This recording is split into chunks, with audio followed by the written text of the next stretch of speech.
Hello friends, welcome back to my channel. My name is Ankur Mendratta. Lokah chapter 1 will be remake in Hindi soon. ये क्या है, इसके ऊपर से पर्दा हटाऊंगा। देखो, इस वीडियो में हम बहुत कुछ बात करने वाले हैं। पूरा देख लेना, एंड तक देख लेना। एंड तक रुकोगे तो आपको कहानी समझ आएगी मैं कहना क्या चाहता हूं। सबसे पहले मैं बताऊं आपको, बहुत से लोगों के मैसेजेस आ रहे थे कि अंकुर भाई ये लोग तमिल में रिलीज कर देते हैं, तेलुगु में कर देते हैं। भाई, हिंदी ऑडियंस ने ऐसा क्या गुनाह किया है जो लोग अपनी फिल्म को हिंदी में लेकर नहीं आते हैं? क्या हिंदी ऑडियंस मलयालम फिल्में नहीं देखती है? हिंदी में रिलीज करोगे तो फिल्म को और फायदा होगा। बिल्कुल होगा, मैं आप लोगों की बात से एग्री करता हूं। यहां पर हर मुद्दे के ऊपर बात करेंगे। और लोगों का यह भी कहना है कि भाई साहब, तुम तो रिव्यू का काम करते हो, तुम्हारा काम ऐसा है, तुम जाकर इसको सबटाइटल में देख लेते हो, but we are not comfortable watching in Malayalam language या फिर तमिल कह लो, तेलुगु कह लो। हमारे को जब तक कोई फिल्म अपनी लैंग्वेज में नहीं मिलती है तो हम नहीं देख सकते हैं। तो ये बहुत से लोगों की कहानी है। जितना ज्यादा उनकी लैंग्वेज में फिल्म को डब किया जाएगा, उसकी रीच उतनी बढ़ेगी, फिल्म उतना ज्यादा पैसा कमा कर लेकर आएगी। सब मुद्दों पे बात करेंगे। तो पहले मैं आपको कलेक्शन बताता हूं, क्योंकि कलेक्शन बताए बिना ये वीडियो अधूरा है। और कलेक्शन ऐसा कर रही है ना फिल्म, जो सबको हिलाकर रख दिया है। पहले मैं आपको केरला का बताता हूं। Day 1 Kerala 2.70 crore, day 2 Kerala 3.35 crore, day 3 Kerala 4.65 crore, day 4 Kerala यानी कि संडे 5.65 करोड़। इसने टोटल कर लिया है 316.30 करोड़ फ्रॉम केरला।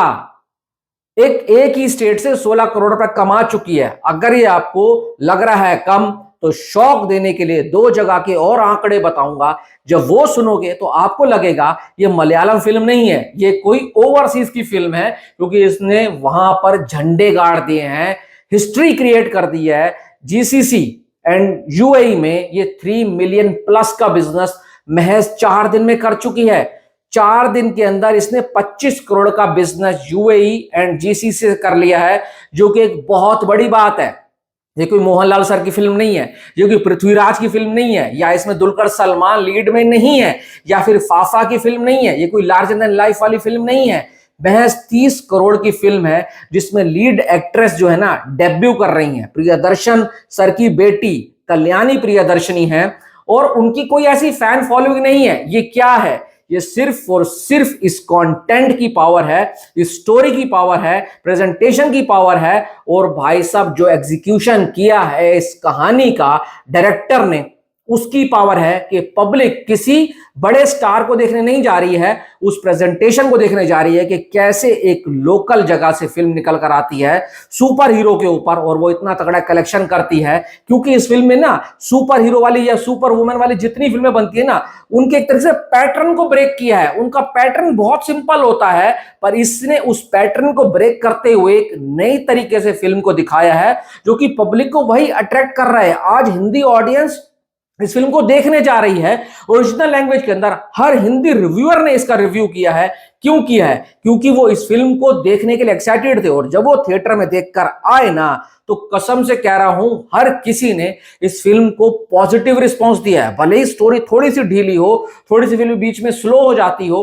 पर फिर भी पब्लिक इस फिल्म को कह रही है। जिस बजट में फिल्म बनकर आई है ना, बड़े से बड़ा प्रोडक्शन हाउस 400 करोड़ लगाकर भी ऐसी फिल्म नहीं बना पाता है, जो कि बहुत जबरदस्त लग रहा है। ओटीटी पर, ये नेटफ्लिक्स के ऊपर आएगी, जो कि 28 से 30 दिन में, जैसे कि हर साउथ की फिल्म आती है, वो आ जाएगी। अब आते हैं मेन मुद्दे के ऊपर कि भाई हिंदी में इसको रीमेक किया जा रहा है, और वो भी उठा लिया गया है, इसके राइट्स खरीद लिए गए हैं। तो आपको बता दूं, कुछ लोगों के कल में मैसेजेस आए कि अंकुर भाई इसको हिंदी में क्यों नहीं रिलीज करते हैं लोग, हम हिंदी में देखना चाहते हैं, हम मलयालम में नहीं देखना चाहते, हिंदी में देखेंगे तो ही हमारे को समझ आएगी। देखो, मैं आपको एक बात बताता हूं, हिंदी में किसी भी फिल्म को लेकर आना एक 30 करोड़ की बजट की फिल्म के लिए आसान नहीं है। मानता हूं डबिंग करने में 2 से 3 करोड़ या 4 करोड़ रुपए और लगेगा, 1-1.5 करोड़ रुपए मार्केटिंग पर लगा लो, फिल्म को रिलीज कर दो, बट सिर्फ इतना करना ही काफी नहीं है। देखो, L2 इम्प्रॉन आई, नहीं चल पाई। भाई मार्को आई थी ना, मार्को को डिमांड किया गया था हिंदी मार्केट के अंदर, मार्को हिंदी में ला कर दो, तो जाकर वो आती है, तो भी 12 से 14 करोड़ रुपए कमाकर ही जाती है। अगर हिंदी मार्केट में ये आएगी ना, अगर रिलीज के साथ ही आ जाती है, तो बहुत मुश्किल होता है किसी रीजनल सिनेमा को एक छोटी स्टार कास्ट के साथ हिंदी में रिलीज करना और हिंदी में पैसा भी कमा कर जाना। तो होता क्या है, अगर ये हिंदी में रिलीज कर देंगे तो ओटीटी का गेम बिगड़ जाता है। ओटीटी वाले जो मेकर्स को ना कम से कम हिंदी में राइट्स खरीदते हैं ना, वो ही उसके 20 से 30 करोड़ रुपए एक्स्ट्रा मिल जाते हैं। तमिल के तो मिल रहे हैं, तेलुगु के मिल रहे हैं, कन्नड़ के मिल रहे हैं, मलयालम के मिल रहे हैं। अगर कोई फिल्म हिंदी में डब होकर नहीं आती है तो ओटीटी वाले सारी गेम वही खराब कर देते हैं।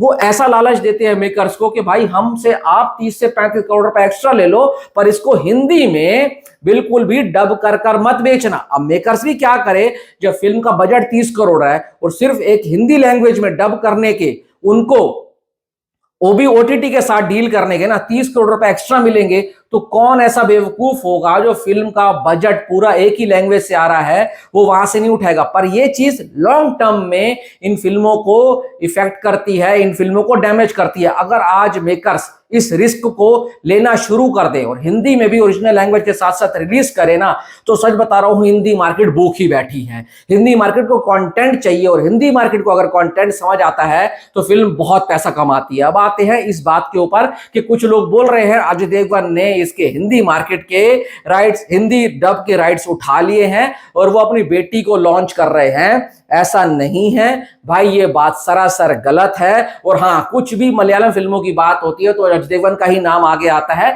क्योंकि वही सबसे पहले अपनी निगाहें गड़ाकर बैठते हैं मलयालम फिल्मों के ऊपर। देखो, आपको पता है दृश्यम 3 आनी है, बातें चल रही थी कि साथ साथ मलयालम में शूट होगी और साथ के साथ हिंदी में भी शूट होगी और दोनों की रिलीज डेट सेम रखी जाएगी। वहां पर जीतू जोसेफ ने गेम खेला और भाई साहब ऐसी पटकनी थी। अब समझ नहीं आ रहा कि वही दृश्यम 3 जब आएगी क्या वो अपनी स्टोरी लेकर आते हैं या फिर भाई साहब जीतू जोसेफ वाली होती है। दूसरी एक खबर ये भी वंश को लेकर भी आ रही थी कि वंश के राइट्स भी अजय देवगन खरीदने वाले हैं। तो भाई मैं तो कहूंगा, आपने अगर हिंदी में डब नहीं करनी है ना तो किसी को अपने राइट्स बेचो ही मत, भाड़ में जाए साला।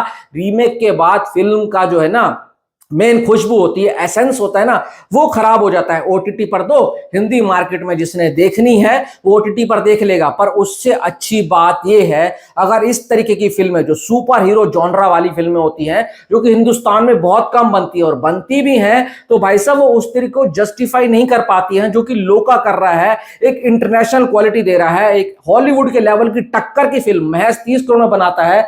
अगर आप थोड़ा सा रिस्क ले लोगे, ओटीटी के जाल में नहीं फंसोगे ना और हिंदी बेल्ट में साथ के साथ ऐसी फिल्में रिलीज करोगे जो कि डिजर्व करती है हिंदी मार्केट में आना साथ के साथ, तो सच बता रहा हूं आज भले ही आज जमीन तैयार करोगे पर आने वाले 4-5 साल के अंदर आपकी इतनी तगड़ी मार्केट बन जाएगी जैसे कि आज तेलुगु मार्केट की बनी है, तेलुगु फिल्म्स की बनी है, ना तमिल की बन पाई है, ना कन्नड़ वालों की बन पाई है।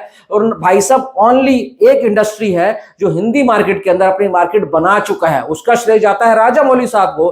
तो राजा मौली साहब ने जो दरवाजे खोले थे ना, सिर्फ और सिर्फ तेलुगु वालों के लिए नहीं खोले थे। जिसने इस बहती गंगा में हाथ धो लिया और जो रिस्क लेना सीख गया वो हिंदी मार्केट से पैसा कमा रहा है। अब एक इंडस्ट्री ऐसी है मलयालम जो हिंदी मार्केट में अगर सही तरीके से अपनी फिल्में बनाकर रिलीज कर देगी ना, तो भाई मैं सच बता रहा हूं, और फिल्म अगर हिंदी में चिपक गई तो इतना पैसा कमाओगे, इतना पैसा कमाओगे ना, ओटीटी की गेम ही भूल जाओगे। तो बाकी आपकी क्या राय है और मेरी बात से जरा सा भी सहमत हो जरूर लाइक ठोक कर जाना।